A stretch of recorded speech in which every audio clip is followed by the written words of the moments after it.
प्रणाम सब गोटे के। आई हम एक गौरी गीत सुनावे छी जेकर रचना हम अपने केने छी।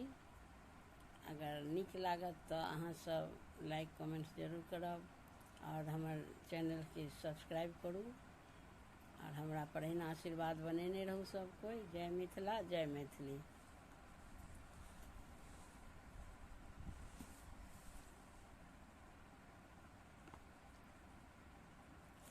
गौरी पूजन चलली सिया सुकुमारी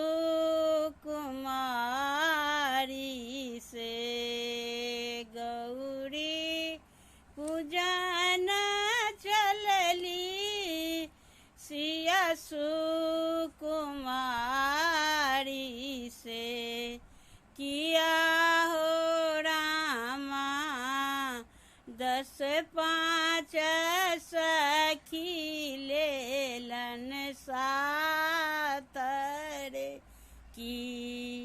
किया हो रामा 10-5 सखी लेलन साथ रे। की फूल लोढ़ गेली सिया माली फूल बरिया से। फूल लोढ़ गेली सिया माली फूल बरिया से। किया हो रामा ओतहि भेटल श्री राम रे। की किया हो रामा ओतहि भेटल श्री राम रे। की एक दिस लोढ़े सिया अड़हुल फूल बासे।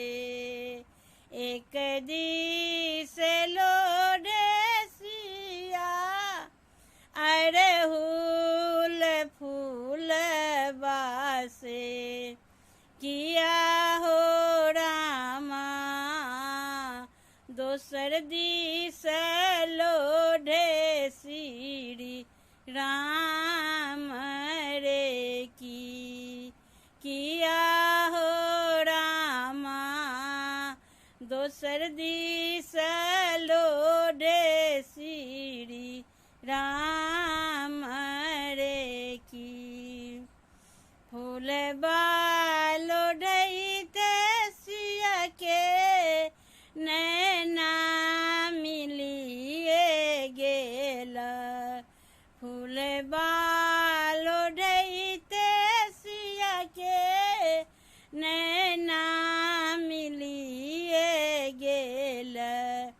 किया हो रामा प्राण भेल दुनु के विषम भारी रे। की किया हो रामा प्राण भेल दुनु के विषम भारी रे। की गौरी पूजन गेली सिया सुकुमारी से। किया हो रामा 10-5 सखी लेलन साथ रे। की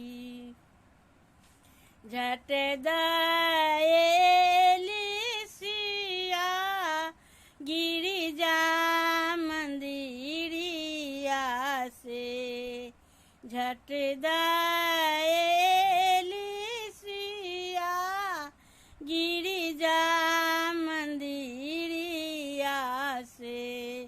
किया है रामा गौरी पूरन करू मन काम रे की।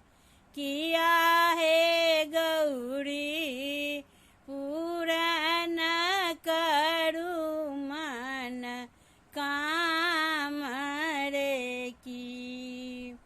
गौरी चरण गई मिनती जे कैलानी।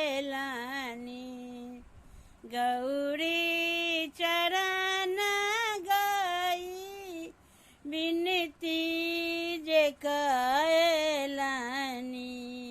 किया हो रामा खसल माल मुस्कानी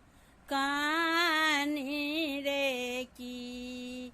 किया हो रामा खसल माल मुस्कान रे की। गौरी पूजन गेली सिया सुकुमारी से। किया हो रामा 10-5 सखी लेलन साथ रे की।